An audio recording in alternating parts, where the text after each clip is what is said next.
How's it going, guys? This is James here with Team Creed Distress. Today we're going to be going over how to set up an ATN 4K Pro scope. Before I start the video, I want to go over a few important things, and that's going to be what you're going to need to start setting up the scopes.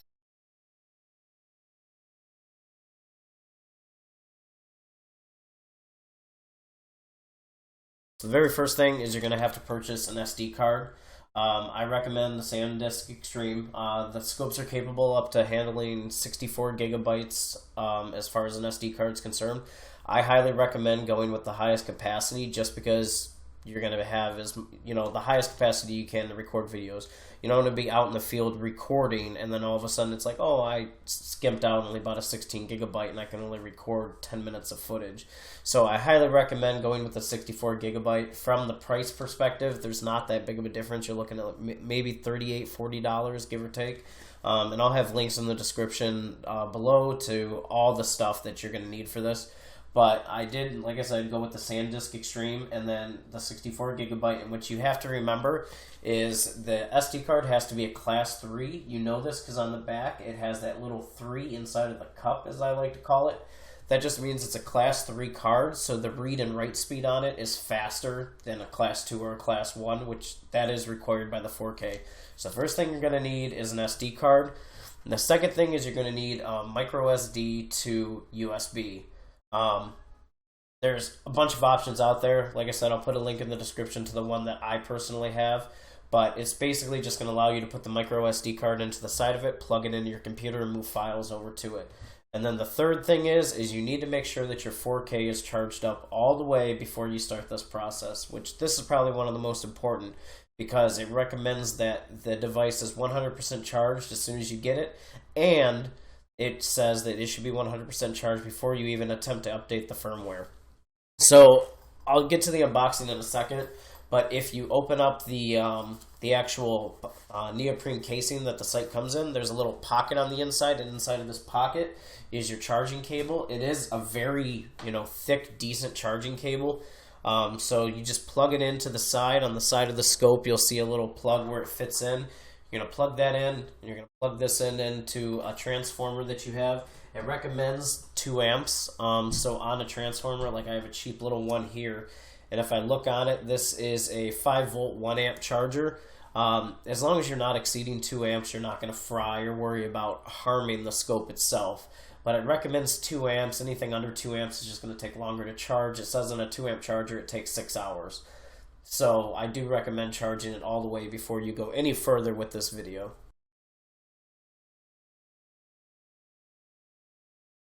Okay, now to the fun part, the unboxing of the X-Sight 4K Pro. This is the 3x14 series. We do own a 5x20, but one of the biggest things was the peripheral vision because you can only scope in to a 5 times at bare minimum. When you're looking at like 50, 60 yards, you lose a lot of your peripheral vision. So we decided to get a 3x14 also, so one person could scan. You can see more while you're scanning. So hopefully it works out the way we plan. But anyways, when we open up the box here, inside you have your neoprene sleeve. That's to keep your scope in nice and secured and whatever. That way it doesn't get scratched or anything. You have your manual and your quick start guide. Then you have the actual scope itself, which is a very, very, very hefty scope. One thing that I really think should be mentioned and that I want you guys to remember is this isn't like your typical optic. This isn't a scope that has a bunch of lenses inside that magnify. When you're buying a Leopold or whatever manufacturer you prefer, when you're buying these scopes and you're paying, 4, 5, 6, 7, or upwards of, dollar amounts for these scopes, it's for the glass on the inside that lets you magnify out to those distances. This scope does not work like that. This scope is literally a computer. When you look down your reticle, it's actually a 720p display screen that you're staring at. Inside of this section here is the processor, and then this is your lenses that work in function with the processor. So nothing about this is like a typical optic, okay? And that's really important to remember because you're literally using a computer. So you need to kind of separate your mindset of your traditional optics where, you know, 1 click, 2 click, up, down, left, right, you know, MOAs, all that fun stuff. And just remember that this is a computer and it's going to be doing all of that for you. And that's one of the big things about it. That's why you can use it at nighttime and see. That's why it has the one-shot zeroing. That's why you can set up multiple profiles for multiple weapons, because this is literally a computer on your scope. So just try to keep that in mind as we go through the rest of the process. So anyways, after your scope, inside you have the eye cup. Personally, I'm not a fan of the eye cup. There isn't really an eye relief on it because, like I said, it is an HD screen on the inside that you're viewing. But for me, the eye cup, it's really hard for me to get my eye focused properly to be able to see the screen well. But that's a personal preference thing. You also have your sunshade. So that would go on the front of the scope itself. You would just thread it into the front, and it's just your sunshade. That way you don't get any back glare on your lens or anything like that. Inside you also have the factory IR light that comes with it. Now, like I said, we do own a 5x20. The 5x20 IR light, I will admit, was kind of lackluster. You know, I can't give you an accurate yardage that it was good out to because we never used it in the field. We just kind of tested it looking outside and seeing what kind of ranges we could hit. And the factory IR light that came with the scope on the 5x20 that we owned, that we bought a few months ago, was lackluster, to say the best. I've heard that they have upgraded this. I haven't used it yet, so I'll be able to comment more on that in the future. I do want to say, though, I mean, at the price point of these scopes, you can't expect that they're going to give you a $400 IR light, or else the scope price is going to go up, right? So just keep that in mind. I'm assuming that with the upgrade on the IR, you are going to be good, probably, you know, 50 to 100 yards is what I'm expecting. Hopefully, you know, my guesstimation is correct. I feel like for the price point of the scope and that coming in the box with it, to expect more than 100 yards is, I think, kind of unfair to ATN. Like I said, especially for the price point of the scope. When you think about, like, when you go out and buy a Leopold for $1,200, that's, you know, good out to 1,200 yards or whatever have you, you're spending $1,200, $1,300 for that sight. You know, to get something in the $700 range, you know, albeit, you know, whatever you can get at for sale price, whatever, to get into that with the multitude of functions that this scope has, the fact that it can go on many different rifles and have different profiles where you don't have to constantly change your zero, and then to ask for an IR that is capable of like 600 yards, that's, you know, that's not being realistic. So if this new IR that came in it, which, like I said, has been upgraded, can perform out to 100 yards, I'm 100% happy with that. Now, mind you, you know, we don't really hunt over 100 yards, at least in most of the locations that we're at now. We do have a more expensive IR scope on the 5x20 that is capable of that extra yardage. And, you know, that's how we chose to set up that weapon. So that may be something that you want to look into the future. But like I said, I'll give more reviews on the IR. I don't want to go too much more into it than that. Also on the inside, you have your different mounting brackets. There's supposed to be standard rings, an L-shaped ring, and a Picatinny rail ring. I'm not going to open it up and show them all. It's if you look on their website, it describes what comes in on the inside. And depending on what you're mounting the rifle to, you do have different options for that. So, yeah, that's the unboxing of the X-Sight 4K Pro 3x14. So I do know that, like, a lot of the problems that people were having with these sights was getting the SD card formatted on it to begin with, getting the firmware updated. I remember when I originally helped Creed Distress with the 5x20 that we own, it was very difficult. And I went through the instructions because to me it was like a really bad Chinese translation where it would say hold this button for 5 seconds and really you're just clicking it, or it says double tap the button and then you're holding it. So the instructions were very bad from what I remember. Luckily, I remember how to do it all, so I can walk you guys through the simplest way possible. So the first thing is, and I stated it before in the pre-intro, I guess we can call it, make sure that your optic is fully charged up before you proceed any further. But once it's fully charged up, you're going to pop open this little lens cover here, or not lens cover, but this little like waterproof shield, and that's where you're going to insert your SD card.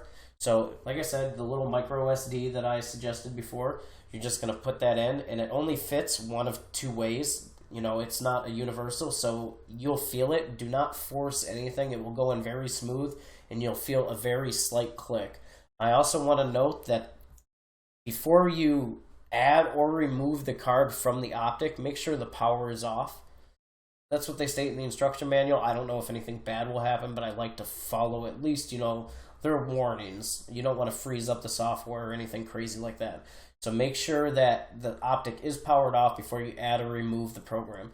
Then to turn the optic on, all you do is hold the power button for roughly 1 to 2 seconds and then let off, and the optic will turn on.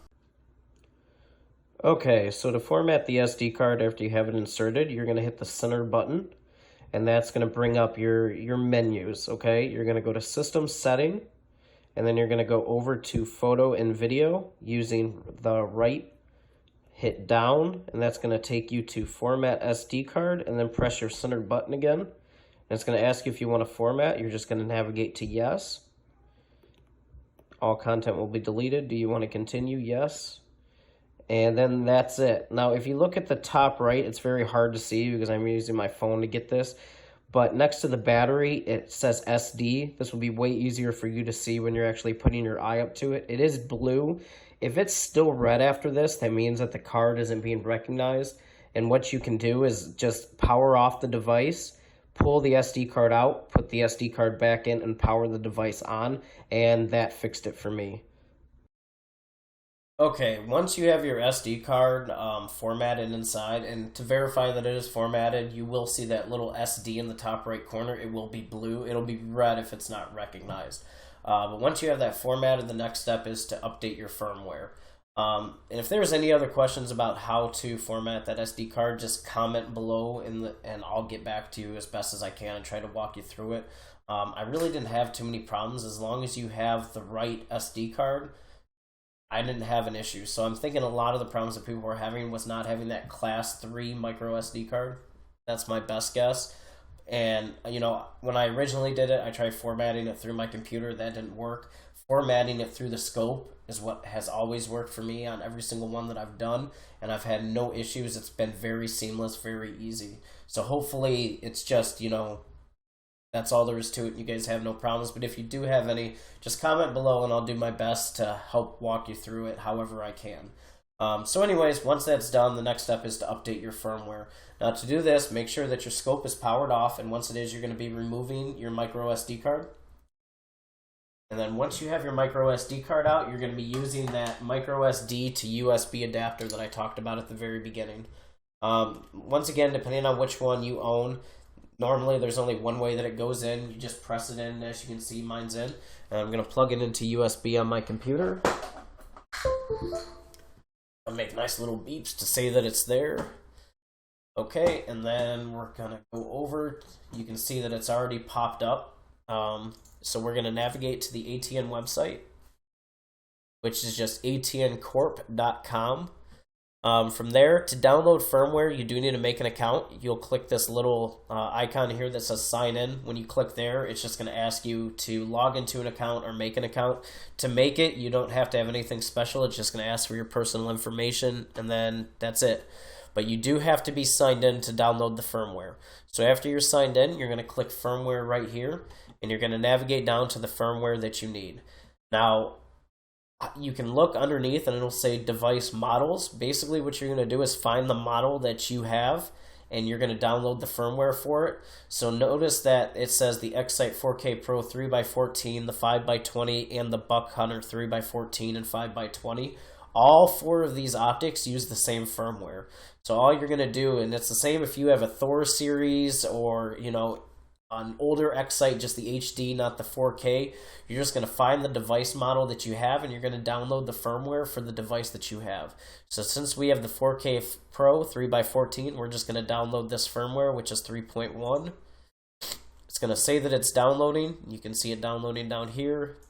After it's done, I'm just going to show it in folder, and there it is. From there, just to make it easy, I'm going to drag it onto my desktop. And then I'm going to open up the folder that has my ATN. And you'll know it. ATN automatically creates a folder for you. From there, you're just going to drag it right into the open section. You're not going to put it in this ATN folder. You're just going to have it in the main directory. And then from there, you want to right click and just go to eject. I always recommend ejecting because you don't want anything to get corrupted. Your computer, when you eject like that, make sure that everything is done safely. And then from there, you can pull out your USB drive, pull out your SD card, and put your SD card back into the optic. And like I said before, it only goes in one way. Then once it's in, you're just going to power up your optic. By doing that, you're just going to hold the power button for 2 seconds and let go, and you'll see that it's powering up. So yeah, once you power up the scope, it's just going to ask you if you want to update your firmware. You're going to navigate over to yes, hitting the left button and then the center button to initiate OK, and then it's going to start updating. And that's all there is to updating the firmware. You just let it go through the process and you'll be done. So once you press yes to update firmware, it's just going to go through that process. You may see the screen turn on and off a few times. It just depends on what firmware was on it before, how many times it has to reset the device. This was brand new out of the box. It took me like 15 seconds, 25 seconds to update it, and then you're good to go. The device is up to date, and it's the same thing. If new firmware is out, you might want to constantly check the ATN website and see if there's a newer version of the firmware out, but you would update it the exact same way as I just showed. Download it, throw it on the SD card, make sure the device is off, put the SD card in, turn it on, and it's going to ask you if you want to automatically update it. That's all there is to it. So yeah, that's the basic setup of the ATN 4K Pro. Like I said, if anybody has any questions, feel free to comment below and I'll answer and try to walk you through to the best of my abilities. And then, as I said before, in later videos, I'll show how to do the one-shot, how to calibrate it, do multiple profiles for multiple weapons. This was just an introductory video of how to get the optics set up. So thank you guys for watching. And like I said, once again, if you have any questions, feel free to comment below and I'll do my best to help you guys out. Have a good one.